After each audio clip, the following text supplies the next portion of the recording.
1 Tawarik pasal 16 ayat yang ke-22. Jangan mengusik orang-orang yang kuurapi dan jangan berbuat jahat terhadap nabi-nabiku. Saudara yang diberkati oleh Tuhan Yesus, dosa yang satu ini sangat serius. Ketika kita melawan atau menentang orang yang diurapi Allah, itu akan mendatangkan murka Allah yang tidak main-main, sehingga tidak ada lagi pemulihan. Sebenarnya hamba Tuhan juga adalah manusia berdosa sama seperti kita. Tetapi karena Allah telah pilih dia, Allah telah pisahkan dia, Allah telah khususkan dia bagi kepentingan kerajaannya, ini benar-benar harus dihargai, diterima, itulah yang Tuhan mau. Tetapi faktanya orang Israel tidak menghargai nabi-nabi atau hamba-hamba Tuhan yang diutus oleh Tuhan. Malah mereka suka menghina, bahkan mengutuk hamba Tuhan, dan kebiasaan buruk itu masih berlaku sampai sekarang. Makanya dengan data-data yang ada, saya mau katakan bahwa hamba Tuhan spesial di mata Allah. Bukan saja kepada gembala-gembala kita masing-masing, akan tetapi kepada semua hamba-hamba Tuhan di seluruh dunia harus kita hormati dan harus kita hargai. Mungkin ketika kita dapati ada hamba-hamba Tuhan yang pinter khotbah bagus cara penyampaiannya, tetapi tidak sesuai dengan kelakuannya, Yesus katakan kita tetap harus mendengar apa yang disampaikannya, tetapi jangan ikuti kelakuannya. Matius 23 ayat 2-3 berkata, ahli-ahli Taurat dan orang-orang Farisi telah menduduki kursi Musa. Sebab itu, turutilah dan lakukanlah segala sesuatu yang mereka ajarkan kepadamu, tetapi janganlah kamu turuti perbuatan-perbuatan mereka, karena mereka mengajarkannya tetapi tidak melakukannya. Contoh, Anda mendengar khotbah pendeta berkata jangan minum mabuk, tetapi dia sendiri masih minum mabuk. Atau kita mendengar pendeta berkhotbah jangan mencuri, jangan menfitnah, jangan berdusta, tetapi dia sendiri masih berzina, masih mencuri, bahkan masih berdusta. Ingat firman Tuhan berkata, kita boleh mendengarkan apa yang dia khotbahkan, tetapi jangan kita ikuti kelakuannya. Karena Alkitab berkata, jangan kita mengusik orang-orang yang diurapi oleh Tuhan atau hamba-hamba Tuhan yang dipakai oleh Tuhan. Masalah kesalahan hamba Tuhan, kalau dia benar-benar melanggar, Tuhan pasti akan hajar dia. Jangan kita berpikir bahwa hamba Tuhan itu akan lepas dari hajaran atau hukuman Tuhan. Sesuai dengan Matius pasal 23 ayat yang ke-16-17. Celakalah kamu hai pemimpin-pemimpin buta yang berkata bersumpah demi bait suci, sumpah itu tidak sah. Tetapi bersumpah demi emas bait suci, sumpah itu tidak mengikat. Hai kamu orang-orang bodoh dan orang-orang buta, apakah yang lebih penting emas atau bait suci? Lukas 12 ayat 47-48. Adapun hamba yang tahu akan kehendak tuannya, tetapi yang tidak mengadakan persiapan atau tidak melakukan apa yang dikehendaki tuannya, ia akan menerima banyak pukulan. Tetapi barang siapa tidak tahu akan kehendak tuannya dan melakukan apa yang harus mendatangkan pukulan, ia akan menerima sedikit pukulan. Setiap orang yang kepadanya banyak diberi, daripadanya akan banyak dituntut. Dan kepada siapa yang banyak dipercayakan, daripadanya akan lebih banyak lagi dituntut.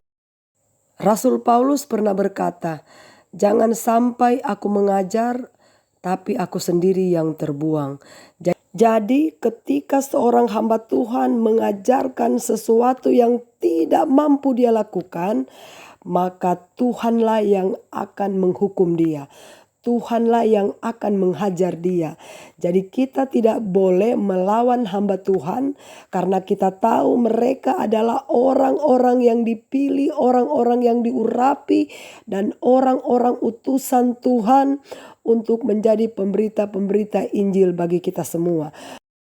Saudara yang diberkati oleh Tuhan Yesus, kita bisa lihat di dalam Bilangan pasal yang ke-21 ayat 4 sampai dengan ayatnya yang ke-8, firman Tuhan berkata, Setelah mereka berangkat dari Gunung Hor, berjalan ke arah Laut Teberau untuk mengelilingi tanah Edom, maka bangsa itu tidak dapat lagi menahan hati di tengah jalan.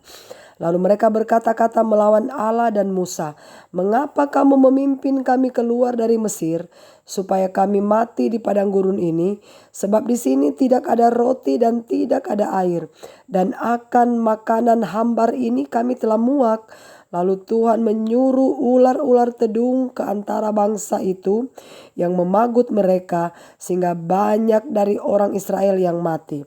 Kemudian datanglah bangsa itu mendapatkan Musa dan berkata, "Kami telah berdosa sebab kami berkata-kata melawan Tuhan dan engkau. Berdoalah kepada Tuhan supaya dijauhkannya ular-ular ini daripada kami." Lalu Musa berdoa untuk bangsa itu. Maka berfirmanlah Tuhan kepada Musa, "Buatlah ular tedung dan taruhlah itu pada sebuah tiang, maka setiap orang yang terpagut, jika ia melihatnya, akan tetap hidup." Nah saudara, melalui ayat ini kita bisa lihat ketika bangsa Israel berontak terhadap Musa, melawan Musa, sehingga Tuhan mengirimkan ular-ular tedung untuk memagut mereka. Akhirnya mereka berteriak kepada Musa, meminta tolong kepada Musa, supaya Musa berteriak kepada Tuhan, supaya Tuhan melepaskan mereka dari hukuman ini. Pada akhirnya doa Musa didengar oleh Tuhan. Kemudian Tuhan berkata kepada Musa, "Kalau sekiranya bangsa Israel melihat ular di atas tiang, maka mereka pasti akan hidup." Jadi doa Musa didengar oleh Tuhan. Siapapun orang yang melawan orang-orang yang diurapi oleh Tuhan, mereka tidak akan pernah bisa disembuhkan kecuali mereka pergi meminta maaf kepada hamba Tuhan yang telah mereka usik. Dan hamba Tuhan itu akan berdoa memohon kepada Tuhan sehingga Tuhan melepaskan hukuman itu daripadanya. Saudara, melalui pelajaran ini menjadi peringatan bagi kita supaya kita harus berhati-hati melawan orang-orang yang diurapi oleh Tuhan, karena mereka adalah biji matanya Tuhan.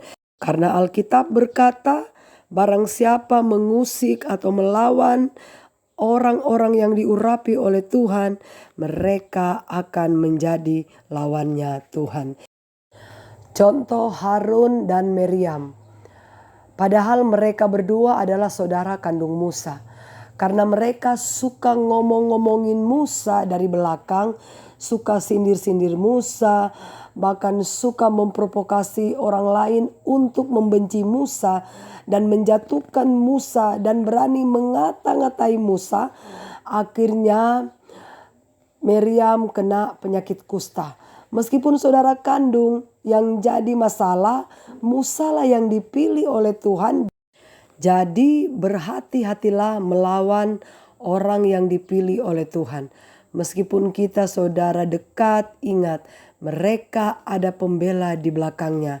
Bilangan 12 ayat 8 sampai dengan 9. Demikian firman Tuhan. "Berhadap-hadapan aku berbicara dengan dia, terus terang, bukan dengan teka-teki, dan ia memandang rupa Tuhan. Mengapakah kamu tidak takut mengatai hambaku Musa? Sebab itu bangkitlah murka Tuhan terhadap mereka, lalu pergilah ia.